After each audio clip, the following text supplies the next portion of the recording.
Okay. So today I feel like singing that song. It's by a young lady. I don't know her full name, but it's something soul. Okay. Shio jolly jolly bye, and then it goes like shio jolly jolly, shio jolly jolly, shio jolly jolly, shio jolly jolly, shio jolly jolly. This is the only time I've sung that. It sounded nice in my own ears, you know. Well, welcome to the Standpoint. But I just love that young lady. I mean, if you've seen her performing, you'll just fall in love with her. I don't know her personally. I would love to meet her one of these days. But hey, welcome to the Standpoint. And today, yes, we do have, as always, we have a beautiful program for a life-changing one. You'll go through the motions. There'll be the emotional aspect. There'll be the healing aspect of it. There'll be the motivation, the inspirational, and the part that will give you hope and draw you closer to God. Because everything that happens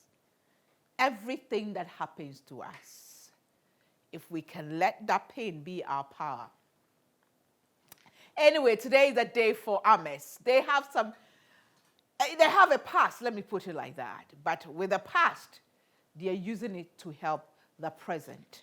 Let me say thank you to GTP for my cloth. This is one of the very old ones for Safwa. They call this one Safwa. This dress was made for me by Ophelia Crossland Designs. Grateful to them. My makeup products supplied by Maybelline New York and beautifully applied by Nax Beauty Studio.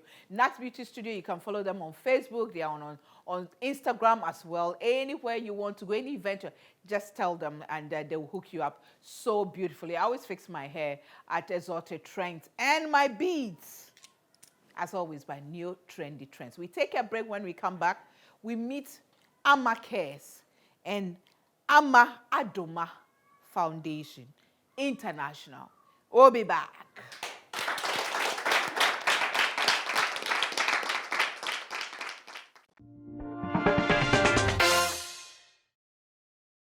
To the women who inspire, thank you for the push to always do better.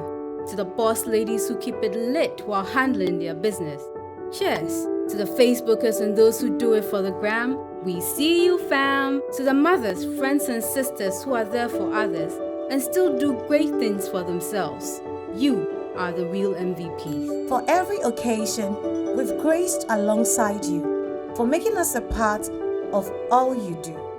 GTP has come this far because of you. Yet Damase.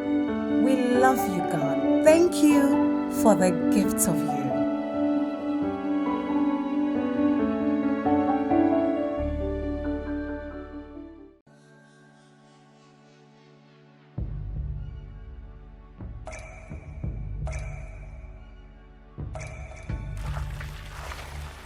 Water gives life. Water is life. Enjoy the pure, refreshing taste of Awake purified drinking water, which comes in a uniquely designed bottle with a lemon green tap. Water is your perfect way to stay hydrated. And remember, for every bottle you buy, an amount will be donated to the National Cardiothoracic Center, Ghana. Awake purified drinking water. One for life. For bulk purchase, contact 0262 351 251.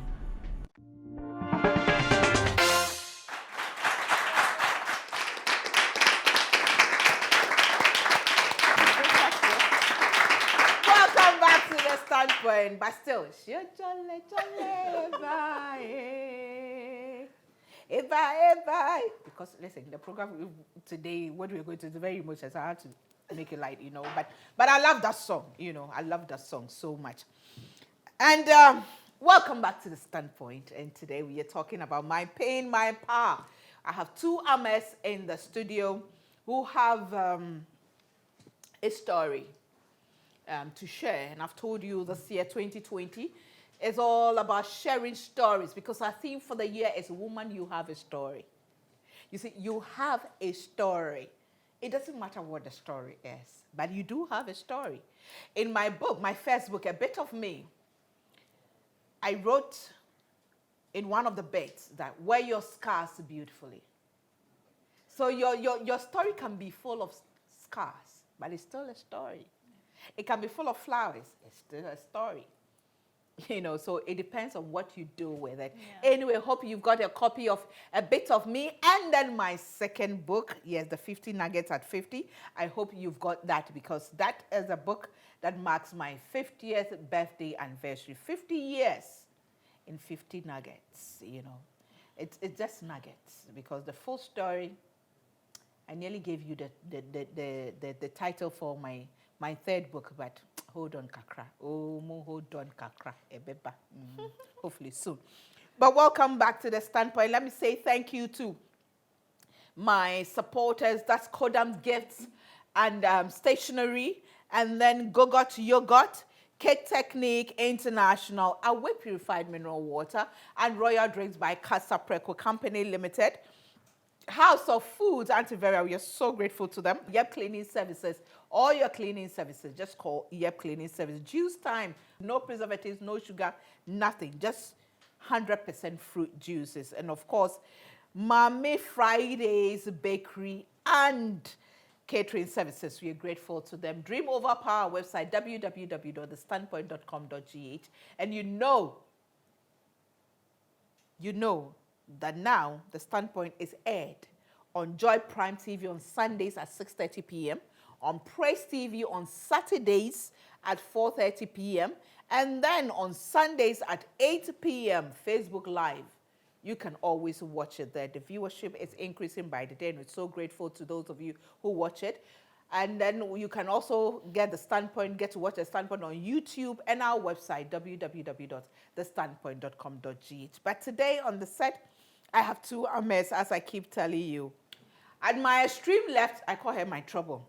She is Amma Bacho. She's the founder of Amma Cares. She's based in UK, but comes home very often to do some amazing work. And it's good to have her on The Standpoint. Welcome to The Standpoint. Thank you very much. Next to Amma Cares, as I call her, is Mary Nana Amma Kitcher. She's the founder and president of Amma Adoma International Foundation. Welcome to The Standpoint. Thank you. Hope you're good. I'm doing wonderful. We thank God. Amma Cares, what brings you to Ghana this time? Wow. So In 2019, how many times did you come home? I've been here twice. Twice, okay. 10 days on each occasion. Okay. Yeah. So what brings you this time? This time it's I came back for workshops like I've always been doing in my previous visits. So I came back this time for workshops. Where? This time we did everything here in Accra instead of traveling to Ashanti region. Okay. And what the workshop about? So we go to school to educate children on the issues of child sexual abuse, how they can recognize the signs of sexual abuse, what they need to do, and the most important part is the need of breaking the silence. So the need of speaking out. Okay. Yeah. Okay. Yeah. Okay. Amaduma, what made you form this foundation?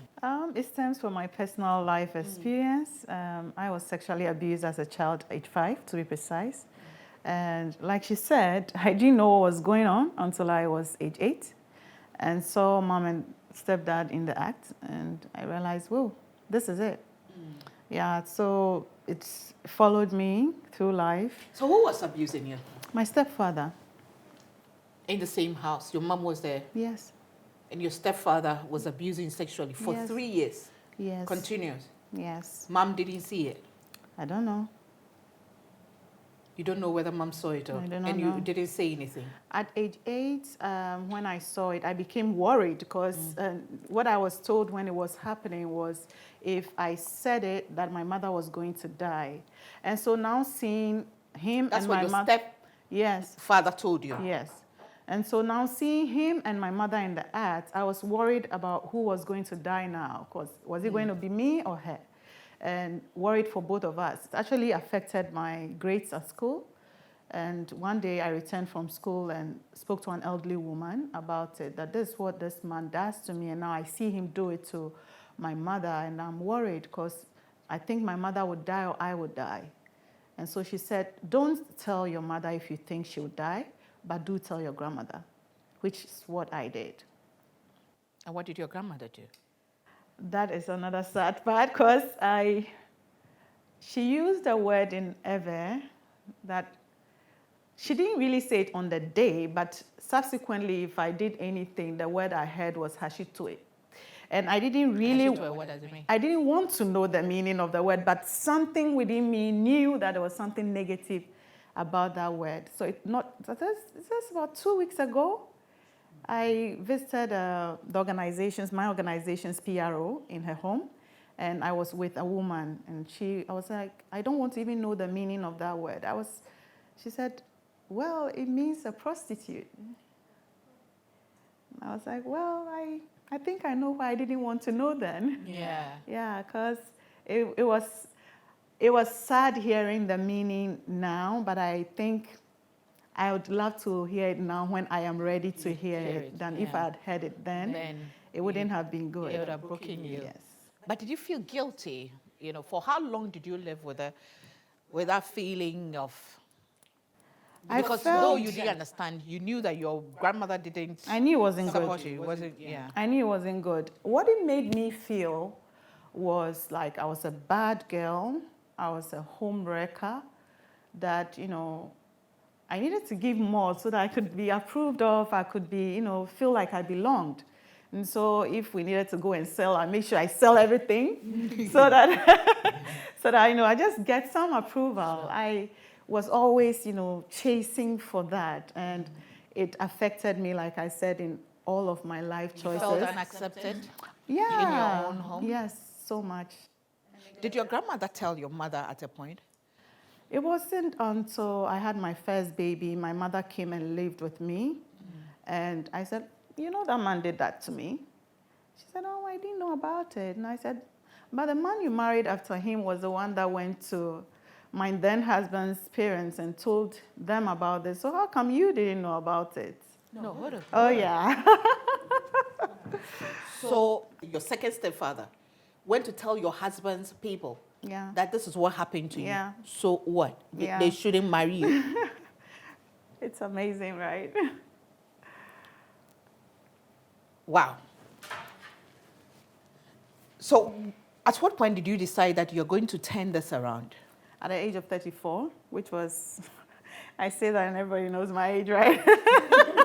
Don't worry, I just turned 50 years. It was in 2016, in August. I nearly died at Kolebu. And all I could see was like a lot of fresh air. If that's how death is, it's very sweet, I tell you. It felt like some breeze, like it was so liberating, which I wish I could be there really. And, all kind of crystalline kind of feeling. And then I was going very happy and singing. Your baby wouldn't even compete. They compete with you.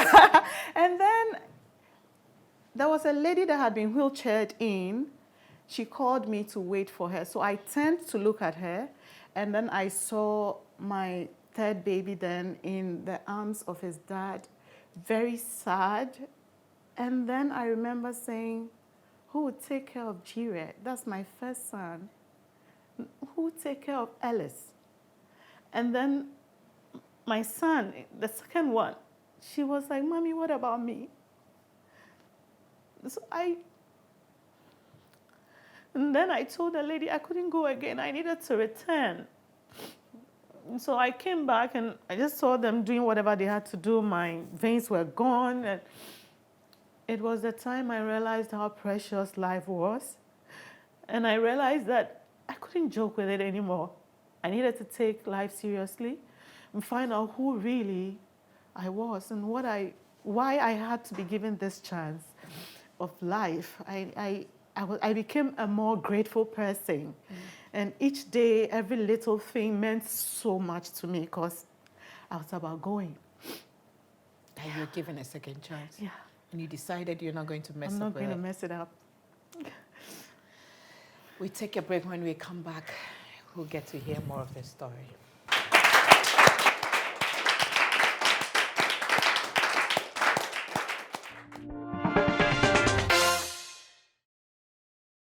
To the women who inspire, thank you for the push to always do better. To the boss ladies who keep it lit while handling their business. Cheers. To the Facebookers and those who do it for the gram, we see you, fam. To the mothers, friends and sisters who are there for others, and still do great things for themselves. You are the real MVPs. For every occasion, we've graced alongside you, for making us a part of all you do. GTP has come this far because of you. Yet Damasi. We love you, God. Thank you for the gift of you.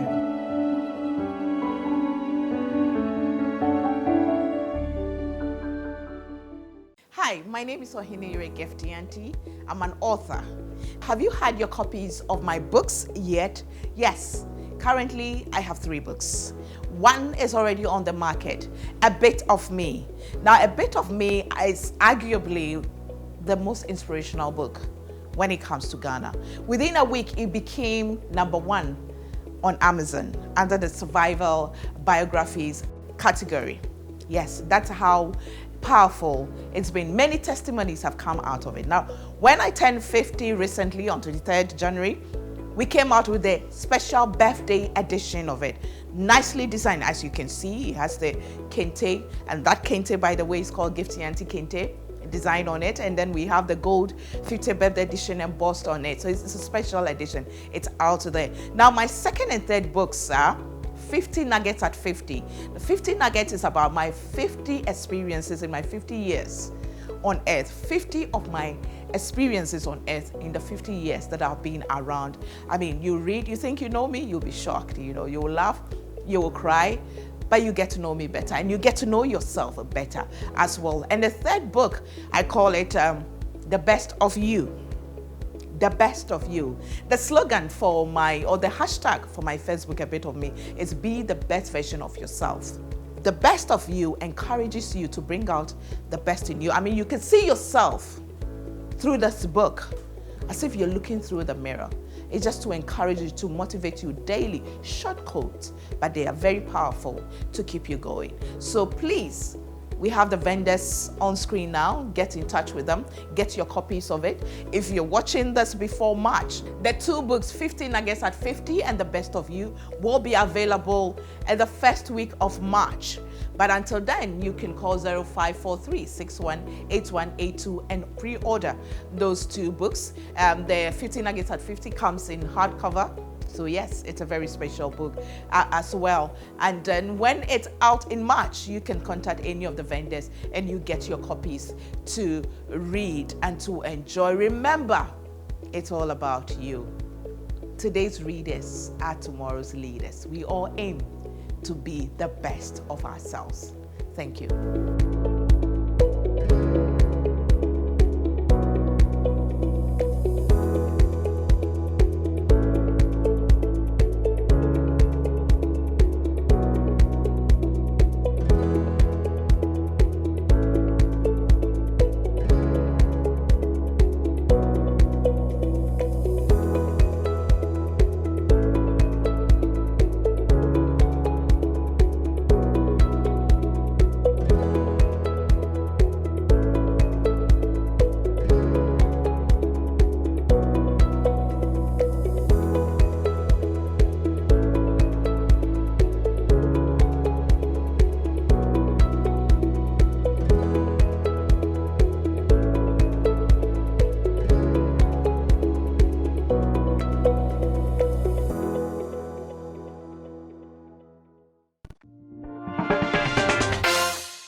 It doesn't make sense to end that segment with an applause, did it? Because there's nothing to applaud about. But then we had to applaud God giving her another chance. Not everybody gets it that way. So when you're given a second chance, but sometimes we are not that blessed, we are not that,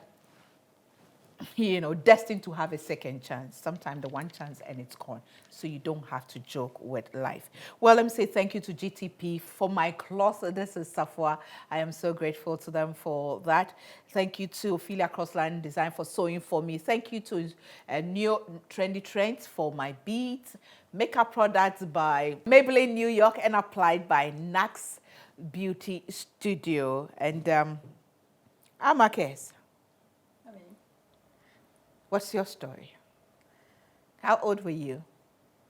So I have 2 stages, I would say. The first stage was when I was about 13 years, when we had an uncle living with us.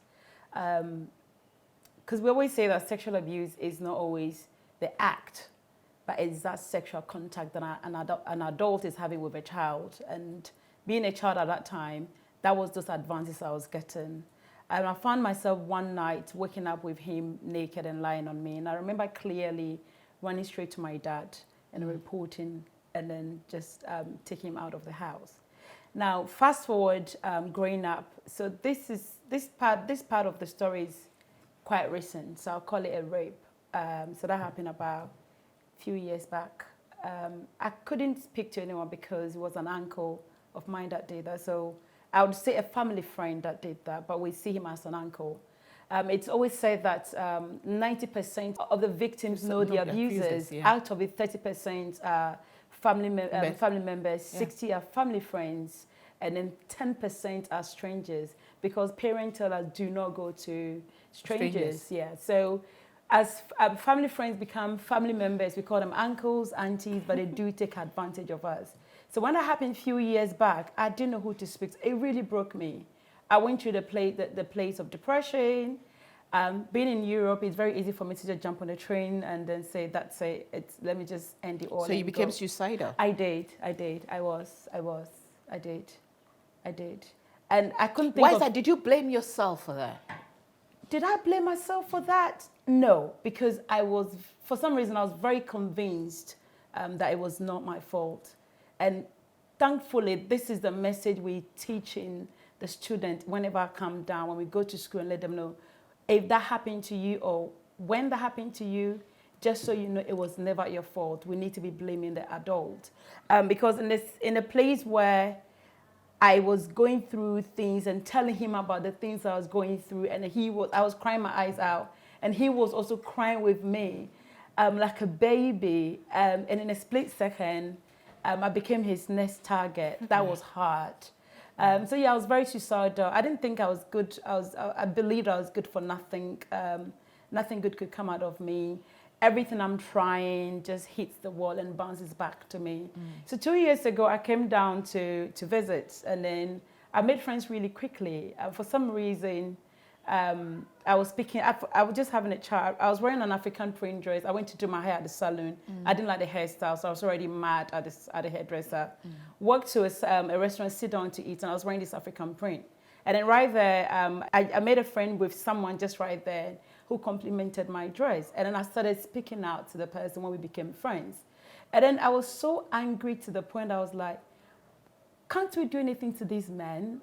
Can these men be castrated, at least, so we can be free? Because I was convinced that this uncle of mine is going about doing that to other people. Because I contracted an infection from the act. And it's the reason whenever we go on workshops, we take doctors with us. So they can also tell the students that there are medical implications to this. And that's the reason you need to speak out, so you can get any medical attention as soon as possible. Because when you don't speak out, it becomes a disease. And diseases are not very easily treatable. So speaking to him, it didn't take long. And a few girls around also confirmed that they've gone through the same act. And that made me more angry. And I was like, and you guys are not doing anything about it. But what were you doing about it that time? I think for me, I was thinking, well, let me just end my life and that's it. But I thank God for sometimes going through the fire to be So purified. the first time you really had to confront it was when you came to Ghana and met this friend? Yes. Your parent didn't know about it? You hadn't told them nothing? No. And these are friends I don't even know. I just made friends out of, I made friends out of my bad hair, which they complimented. Thank you, that hurts you. I'm thinking, really? That's awfully done. And they thought, nice African print dress. Oh, thank you. So that gave me a bit of swag, And I think in the course of it, my male friend was like, Amma, you can do something. I said, no, I'm not called to this. I'm called to be right at the back, pushing people to do things, because I'm not called to be at the front. But he was like, no, you care about it, hence you want to do this. So why don't you start? I had no clue about Facebook and Instagram, so we had to start something on this. He told me clearly, start the campaign on social media, and then slowly you can start going to the schools. So I found myself turning the pain, the anger, into something more of a power, something more of strength to want to go out and then make noise about it and educate people. And then we started social media. I went back to the UK 6 months after. I was here in Ghana. Within 10 days, we've done about 10 workshops within 10 days in Ashanti region, where we started making noise and then raising awareness. Because I believe that when a problem is small, people don't see it. But when you make it big, people will know that there is a problem. Okay, now we'll come to your work that you're doing here in Ghana. But at what point did you have to tell your parents then? As I speak to you now, I have a look at my sister who knows about it. Yep. Because my mom is going to faint and die. Because this is how it was. When you are in a vulnerable position, a mom thinks, oh, this is an uncle. He's a savior. He's come. He's going to help you through. And there is that trust for the person. And it's like, yes, he's here to help you. And the next minute, the person turns around to become an abuser. That's hard to take in. But Amma, if you don't tell mom, mom is also going to give another young lady to this uncle to help. That's without right. knowing what he's doing or That's what true. he's done to you. That's true. If I can come in. Yes. The challenge with opening up, especially to family, is it increases or re-traumatizes you, and it increases the shame you associate to what has happened. And so it is something that you need to, it's like a system. It's a gradual, you have to go through the process. When I remember on a TV show, I was asked, have you forgiven him? And then I said, not yet. It doesn't mean I hate him, because there is what true forgiveness is.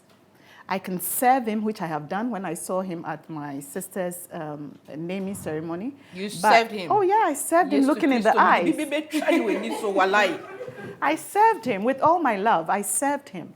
But then I haven't gotten to the point of, actually knowing that I'm forgiving you. And now you need to forgive yourself so that you're able to live with yourself. So it's a gradual, process. And if you rush it, it will be a false balance. Yeah. Yeah. But Mama will know. She will definitely. She will definitely. Since you are going to be on TV, So hopefully you tell Mom before, or Mom will have a hint before this program ends. I think what is going to help is, at least I've come to the place of healing. Though the trauma sometimes come back. Because when you find yourself very little and you have these giants taking something that belongs to you, and you don't have the skills to do something to save yourself out of the situation, it is hard. But at a place where healing is taking place bit by bit, I'm confident enough to sit Mom down and say, do you know what, just calm your heart down. I'm here. I'm not broken. I've not committed suicide. I've not lost it. Because there's been times when I felt, you know what, that's it. You let yourself go. That's it. I mean, the moment somebody looked at me in the film, I'm like, okay, what again that I did looking for? I need to look for a mirror to check myself. So I had to go through all of that process. But to give Mom that reassurance that, Mommy, do you know what, I'm okay.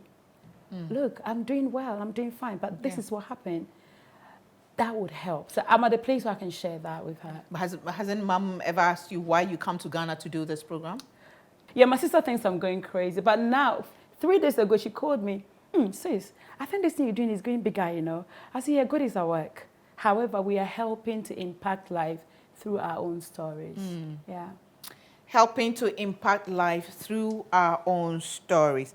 Has it affected the way you look at relationships? It did a lot. I would not say, if I should be sitting with a guy now and your leg touches me, pull away from you. It's like, just don't get closer. It did. It did. When I get to a place where I'm speaking to someone, I think that's probably the first thing I talk about, because even for a lady to be holding or touching me, it's, just don't touch me. That's how I feel. Yeah. And if I can't tell you because you're a bit elderly, in my heart, I'm like, just don't touch me. Don't touch me. In my heart.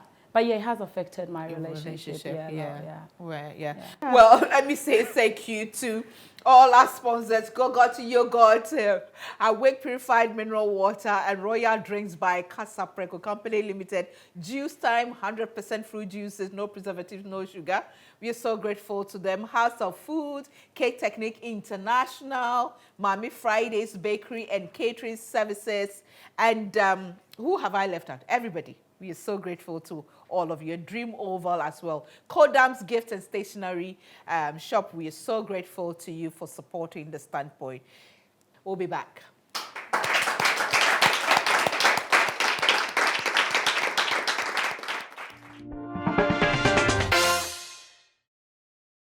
Hi, my name is Ohineyere Gifty Auntie.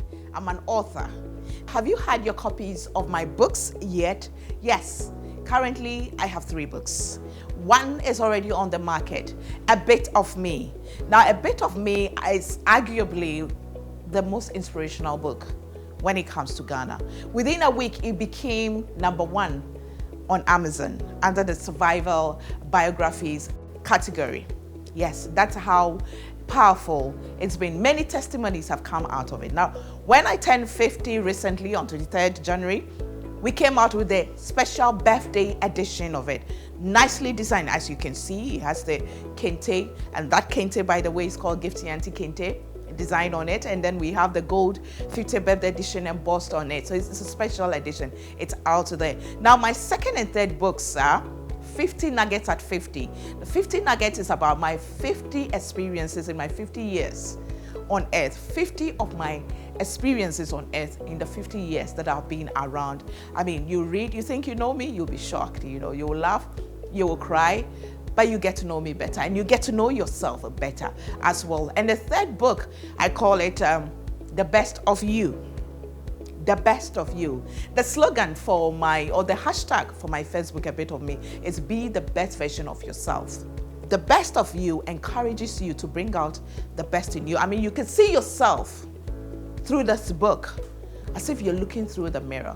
It's just to encourage you, to motivate you daily. Short quotes, but they are very powerful to keep you going. So please, we have the vendors on screen now. Get in touch with them. Get your copies of it.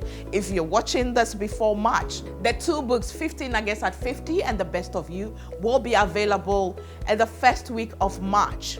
But until then, you can call 0543-618182 and pre-order those 2 books. The 50 Nuggets at 50 comes in hardcover. So yes, it's a very special book as well. And then when it's out in March, you can contact any of the vendors and you get your copies to read and to enjoy. Remember, it's all about you. Today's readers are tomorrow's leaders. We all aim to be the best of ourselves. Thank you.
Welcome back to The Standpoint, and I would like to say thank you to Dream Oval, to ABN TV, who air the program on Sky Channel 195 and on Virgin TV Channel 842.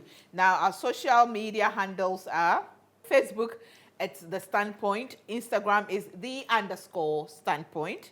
And then on Twitter is The Stand_point. Follow us on Twitter as well. My personal Facebook handle is Ohineyere na dansoa, and my motivational page is Ohineyere Gifty Auntie Esoka. Please, if you see any Facebook account that says Gifty Auntie, I beg you, it's not me.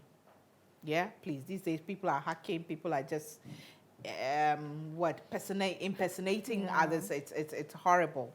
So please always make sure that it's the right person you are communicating with. Now, Amaduma International Foundation, International Foundation. Yeah. Why did you decide to set that one up?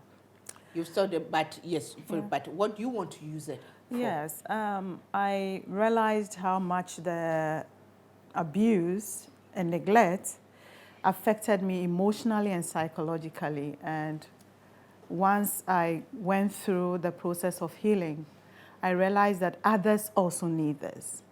And in Ama's delivery, she mentioned how that, when somebody comes close to her, it triggers something. And these are things that, you cannot live with for the rest of your life. It continues to steal from you. Yeah. And so I thought of, there has to be a break. There has to be the point where, apart from the prevention, which we are also in for, we have to also help women and children heal emotionally and psychologically. Now, when you see the country, everywhere you pass, it's like one person sets up a shop or to sell, let's say, drinking water. And then everybody just opens a shop selling drinking water. That is because our innate creativity is stolen by all the traumas that we have over the years. And so sense of purpose, sense of self is not there. And so once we are able to truly connect with ourselves emotionally and heal, then our best selves is what we can now give to the world and to society at large. But you, personally, do you think you've healed? Yes, it's still a journey. And I keep saying that you can be a masterpiece and a work in progress. It's allowed. It's allowed to be. A masterpiece and a work in progress. Yes. Okay. So the foundation is basically to help those who've been through it to understand that it shouldn't be the end. It shouldn't be the end. How old are your kids? I have 8, 6, and 4. So you have 3 kids? Yes. The 8 years, does she know? Is it he or she? It's a he. He. And none of them, I try to protect them psychologically. Right. And even with my current situation, the eldest is being, poisoned by the dad. And he comes to me to ask certain questions that I feel at his age he shouldn't be privy to. And so what I tell him is, look, what is happening is between your dad and myself. I don't call his father's first name when I'm talking to him. I still refer to him as the dad because I need to protect them. If I'm protecting the world, I have to start from home. Of course, you have to start from home. And so I try to let him understand that, look, what is happening is between, we are big adults. Yours is to play and eat a lot for me so you can become big for mommy. And then just steady. That's all I want you to do for me. So just leave this bit. But he's worried. Yeah, and I can sense that as a mother. Yeah, because he's worried. He gets it. So the second one tries to be a whole, man about it, but I know he's worried than the first one. I know. Yeah. And have you become overly protective of your children? No, they've been taken away from me, actually. And so the little chance that I get to be with them, I focus more on giving them the love that I know I don't have the time and luxury to do now. And so that's more what I do when I'm with them. And I love to play with them a lot. So, yeah.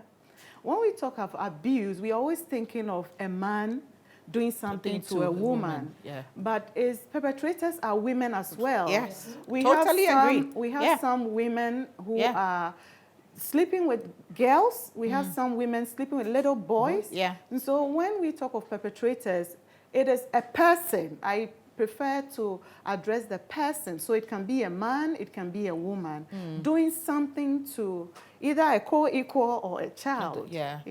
So yes, that's one I thing. I mean, it's a fact that some women do that, but normally it's the focus on men because of the percentages. Yeah. It's more of men doing it to her. But yes, there's some young, and I've had a program before with, I call it Saving the the boy child to save the girl child, where I had young men who had been abused by older women, you know, and they are so bitter and so angry about the world and everything. Maybe I have to revisit that topic, you know, this year, 2020. But Amma, what do you hope to achieve with Amma Cares? And why the Ashanti region in particular? I get this question a lot.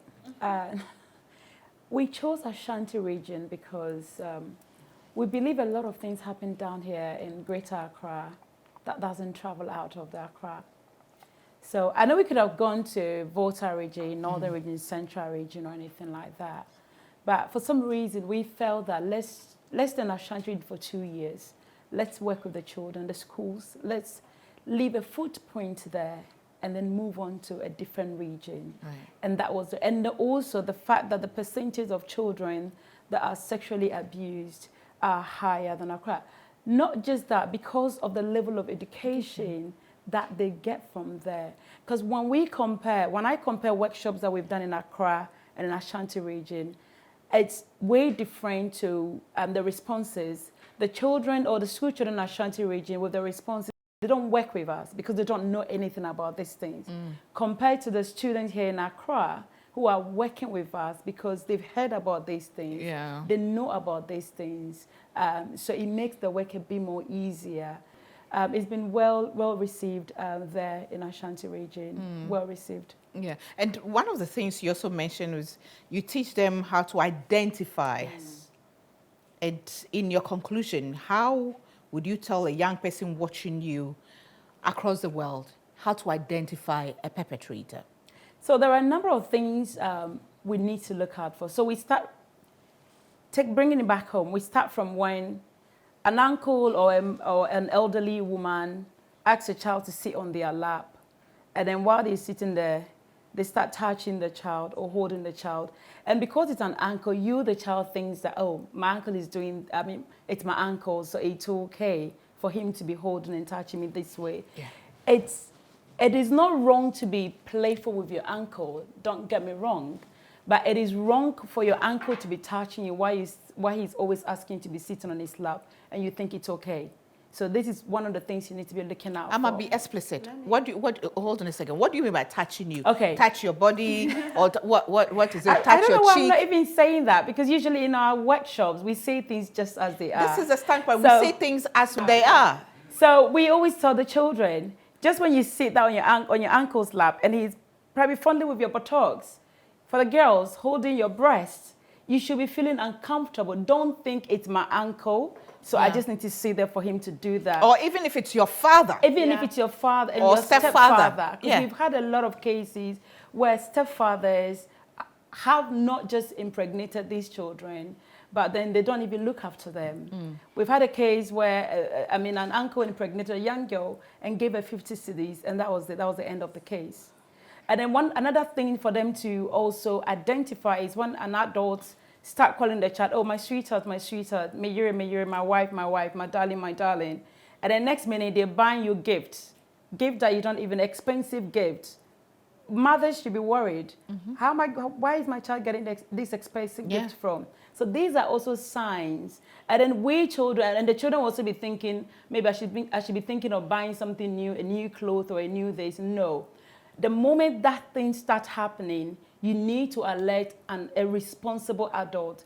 It may not be your mom, unfortunately. So find someone responsible that you can speak to and let them know. Yeah. Because the next minute is this man will take advantage of you when he has opportunity to do so in a time when you are much more vulnerable. Yeah. Hamaduma, parents, I still can't understand how a mother can choose marriage over their child, even if that child is not your biological child, that you would defend your husband and blame a little girl of being a prostitute, being the one to seduce him, being a bad girl, being, you don't know what happened, the kind of fear that they have. I mean, like, Amaduma says, you have compassion, you try to understand and have compassion. But the pain, the shame, the guilt? See, we actually had a case recently of a young girl who's been sexually abused by the dad several times. Exactly as you said, Mommy. The mother chose her marriage over the child because when the child started becoming very, staying away from everybody, very secluded and everything like that, she was a bit worried, spoke to a friend of hers that I've actually met. But then she realized that the father was doing that to the child. And then eventually, they actually sent the child back to abroad to save her marriage. As I speak to you now, they don't even know the whereabouts of the child from the school. She disappeared. What abuse, trauma, and neglect does to a person, a victim, let me start with that, is depending on the age this is happening, it affects the developing brain. Okay. And so we have the emotional brain, we have the thinking brain, and we have the survival brain. And so depending on which stage you are in, any one or two of these can be affected. I'm not a psychologist, but that's how deep I needed to go to actually figure out some of these things. And so this person has been abused. They already feel so guilty for what has happened. They feel the shame. Guilt, not because they feel they went on and did that, but it's like, maybe I could have done something about the situation and I didn't do it. And that's where our vision carries the prevention part. It handles that. Mothers and parents, fathers? yes, there's a package we have for them. And we do a training that, informs you how to take these, if it's children in this case, how to take them through this. They are informed. We call it the A+ Care Information Training. And they are informed as to how to go about this. We have also a program for professionals, because you can go to a hospital and find yourself by a traumatized nurse trying to also de-traumatize you. I mean, it doesn't work. And so this person thinks that she's injecting you, let's say, chloroquine, and actually made a mistake and took something else and okay, so you are injected. You thought you were free, you were not traumatized or abused in any way. But the one treating you is going through hell and genuinely trying to take care of you, but mistakenly administered something else because they are not okay. And so we have a program for family, we have a program for the abused themselves, and then later they go through the groups because of money, you cannot always do it one-on-one. And then we do in groups. And then we have for the professionals. That's right. Thank you for sharing your stories. As I said, everybody has a story. What you do with it is what matters most. So wish you the best of luck. Thank you for coming back. Thank you. To give back to society. You could have stayed in your London, in your London and be your British, I'll be back with a bit of me.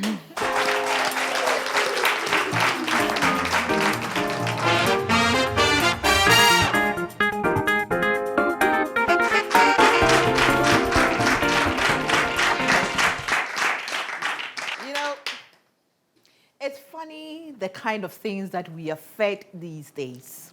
Sometimes you watch motivational speeches and videos. These days, everybody's doing Facebook Live. Everybody's doing motivational pieces. And it's good. Motivation helps, inspiration helps. But watch what you are fed with. Watch what people are saying to you. The people who make you feel like life, it's okay, it's full of challenges. You must accept it. You are not the only one. Things happen, forgive, forget, and let it go. No. It doesn't work like that. You're a human being. It doesn't work like that. It's a process. It will take time. So it's okay when you break down due to what has happened to you. It's okay when you have to get angry. It's even okay when you become suicidal, but just don't do it. Don't do it. It's a normal phase you went through. Don't feel guilty about it. It is okay because you're a human being. The things that happen to you are tough. And don't let people tell you snap out. You can't just snap out of it. No, it doesn't work like that. It will take time. But what I can tell you is that you will get there. I can't say this enough. Life is a journey. It's a phase. But going through that phase doesn't make it easy. It doesn't make it easy at all. I mean, I joke with say you know, it's like you're a woman going through a menstrual pain period, knowing that the menstrual pain, you go through it for 3 days before it settles and the pain. But anytime it comes, you feel the pain. Like a woman in labor, you know the child will come, but the pain, it doesn't make the pain any enjoyable. No mother will tell you, I enjoyed the labor process. Unless those who had the easy one, like the Hebrew women. You went to lie down, you came. Even those of us who went through the cesarean period, healing from the cesarean, cuts, it's not easy. It is not easy. But what I want you to know is that there's help out there. Seek help. Talk to somebody. Speak up. A responsible person. Just like women are told you are going through abuse in your marriage, you are going through pain. Oh, hold yourself. You're a woman, strong woman. Endure it. Go and submit. Pray fast. It will go. It is absolute nonsense. It is nonsense. Our Lord Jesus doesn't enjoy seeing us go through this. Don't let me start even a sermon on the submission bit of it. I just want you to know that it's okay. It will be okay. Cry, weep. Be angry. As somebody will say, I read somewhere, reinvent, reorganize, read whatever it is, but just don't give up. Don't give up on yourself. Don't lose hope. Your pain can be your power if you decide to let it. What happens to you, how you react to it, what you decide to use it for. At every step, ask yourself, Lord, what do I do with this? What do I learn from this? How can I help others? Because ultimately, it's not just about you. It's about a bigger picture. How many lost souls can you rescue out there using your own pain? For me, I'm like the wounded healer. I'm not perfect. If you know my issues, if you know my problems, as I stand here talking to you. So I never pretend that everything is okay, it's easy. No, it's not. But all I can tell you is that it's a phase. It's a phase. And one day, we will smile at the storm. There is a God, and He's faithful. I remain the woman with super crazy faith in God. And I thank God for wisdom. May He help us to use that wisdom. Thanks for watching. See you same time next week. Bye for now.